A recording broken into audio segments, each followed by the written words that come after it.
Aira, kamu harus tolong Yudi. Kamu harus berkorban untuk Yudi. Kamu masih muda. Berkorbanlah demi suami kamu. Pasti kamu bisa donorkan satu ginjalmu untuk Yudi. Jangan, Mbak.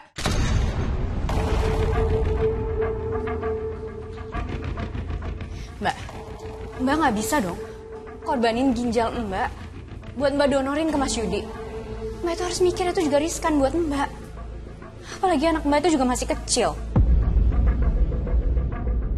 Ya kalau nanti suami Mbak itu sembuh, terus jaminannya suami Mbak itu nggak bakal mendual lagi dari Mbak. Mbak tahu kan, dia itu pernah punya pacar lain. Dan tabiat orang yang selingkuh itu nggak bisa dirubah.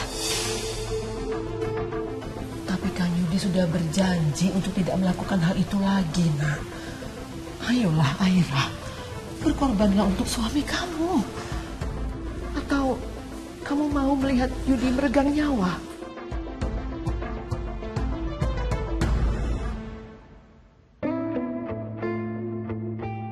Loh, Bu Aira masih di sini? Berarti yang di kamar Pak Yudi tadi siapa ya? Gimana maksudnya, Sus? Barusan saya dari kamar Pak Yudi. Saya lihat ada perempuan, Bu. Dia berdiri membelakangi saya. Saya pikir itu Ibu. Permisi, Bu. Perempuan? Siapa ya? Nggak mungkin teman Mas Yudi.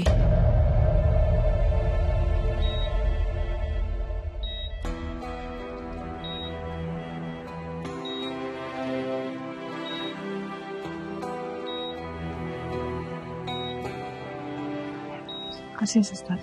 Suster, jangan kemana-mana dulu ya. Nanti tolong antarkan saya kembali lagi ke kamar saya ya. Baik, Bu. Kasih suster.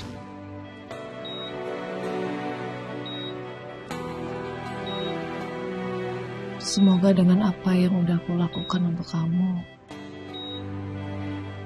kamu bisa sayang sama aku ya.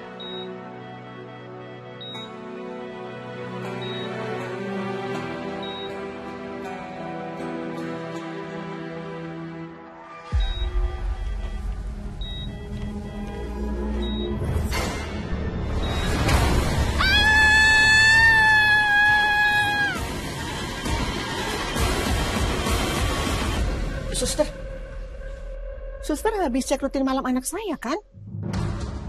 Tapi kok wajahnya kayak orang ketakutan gitu keluar dari kamar anak saya? Di ruang Pak Yudi ada perempuan, Bu. Tapi serem, rambutnya panjang. Perempuan itu mirip seperti perempuan yang sebelumnya saya lihat. Permisi, Bu. Jangan-jangan itu perempuan yang ditabrak gak sengaja oleh Yudi. Pasti arwahnya belum ikhlas atas kematiannya. Karena dia beranggapan Yudi yang menyebabkan dia meninggal. Masa sih, Bu? Iya, Aira. Ibu yakin itu perempuan yang meninggal itu. Aira, kamu sudah bisa pulang kan? Kamu ikut ibu ya. Ibu ingin cari tahu siapa sebetulnya perempuan itu. Dan ibu harus cari tahu yang menyebabkan semua ini terjadi. Jadi ibu ngerasa kalau anak ibu itu didatangi sama perempuan yang meninggal di kecelakaan itu? Iya. Dan penyebab kecelakaan itu kamu. Sudah anak saya sekarang koma, terus didatangi sama arwah perempuan itu juga. Bu, bukan cuma anak ibu yang kena teror. Saya juga, Bu. Saya beberapa kali ngelihat sosok perempuan berbaju putih. Ya, saya yakin situ arwah si korban. Ya ampun. Ternyata arwahnya benar-benar nggak tenang, Bu. Iya. Kita harus cari tahu di mana alamat perempuan itu dan di mana dia dimakamkan. Ya. Amin.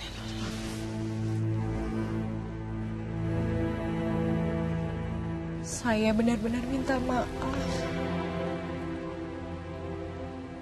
Karena kesalahan suami saya, kamu meninggal dunia.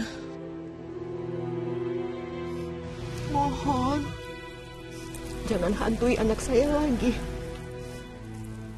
Yang salah sepenuhnya bukan anak saya, tetapi orang yang menyebabkan kecelakaan itu terjadi. Dan dia pun sudah dipenjara. Anak saya sekarang masih koma. Saya mohon maaf.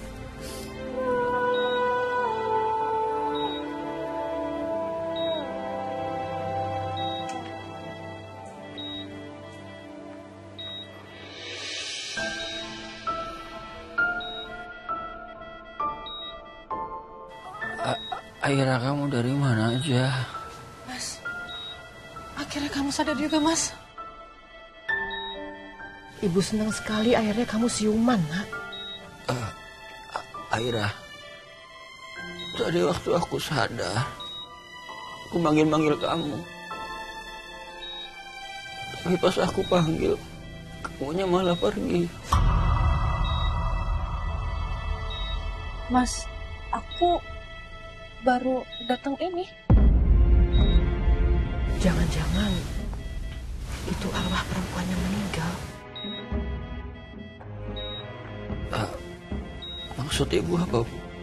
Perempuan yang kamu tabrak itu meninggal dunia, Yud.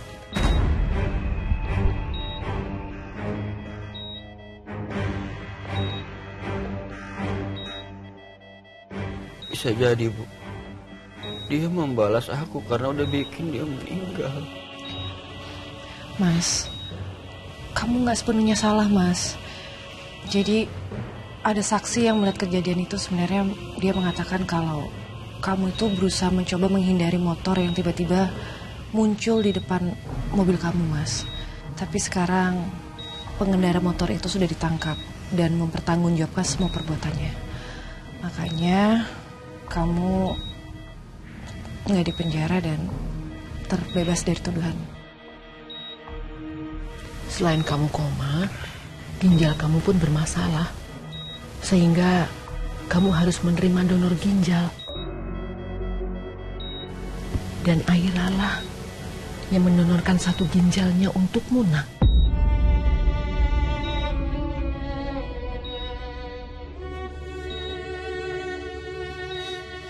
Aira,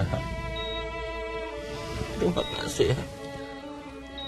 Aku utang nyawa sama kamu. Aku sayang sama kamu. Terima kasih. Iya, Mas.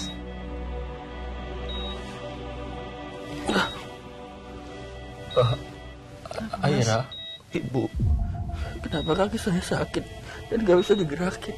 Mas, aku panggilin dokter dulu ya. Aira, cepet, Nak. Ya, bentar ya. Sabar, sabar.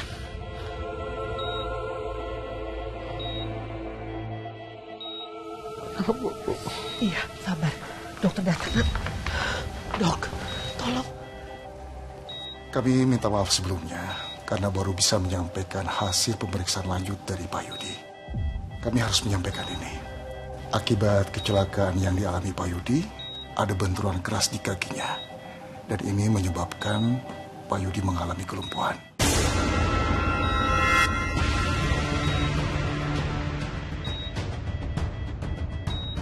Ini hasil pemeriksaannya.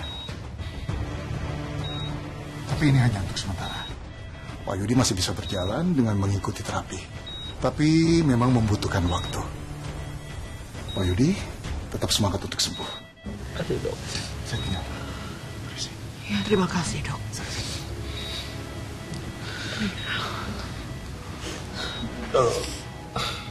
Kalau saya lumpuh,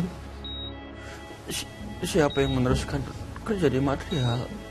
Aku takut usaha kita bangkrut dan aku nggak bisa menghidupi kalian. Udah, Mas, kamu jangan khawatirin hal itu dulu ya. Karena ada Fikri juga, orang kepercayaan kamu. Dia bisa bantuin urusan pekerjaan di toko, Mas. Gak bisa, Aira. Meskipun dia orang kepercayaan Yudi, dia itu bukan keluarga. Usaha material ini turun-temurun, Nak. Dan harus keluarga yang pegang.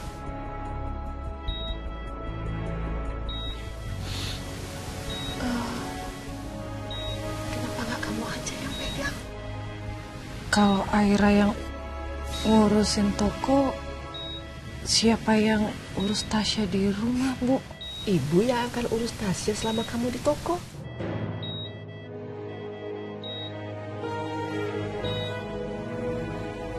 Mas, aku senang banget akhirnya kamu bisa pulang ke rumah lagi.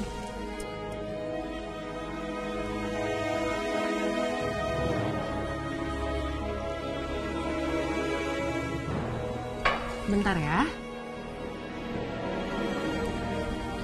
Mas, kamu sarapannya udah? Minum obat dulu ya. Ku mendekat, kau tak pernah sadar. Haruskah ku diam, pendam semua rasa. Nanti tinggal dikirim ya barangnya, Bu. Iya, makasih ya Mbak. Makasih banyak ya udah belanja. Mari Mbak. Ya. Ada saatnya ku Mbak Ira? Vic, bentar. Iya Mbak. Saya harus pulang dulu. Saya mau kasih obat ke Mas Yudi. Saya titip toko ya. Oh ya, siap. Makasih banyak ya. Ya, sama-sama Mbak. di sini.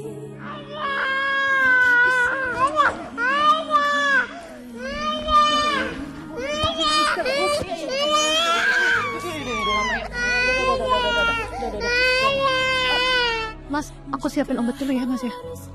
Aira, sebelum siapin obat dan sebelum pergi ke toko,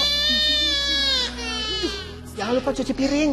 Gak lucu dong kalau ibu terus yang ngerjain. Sudah ribet ibu jagain anak kamu. Biarkan ku jatuh sampai lebat. Ya Allah, sebenarnya aku capek jalani semua ini. Harus urus toko, urus rumah juga. Tapi siapa lagi yang bisa kerjain semua ini kalau bukan aku?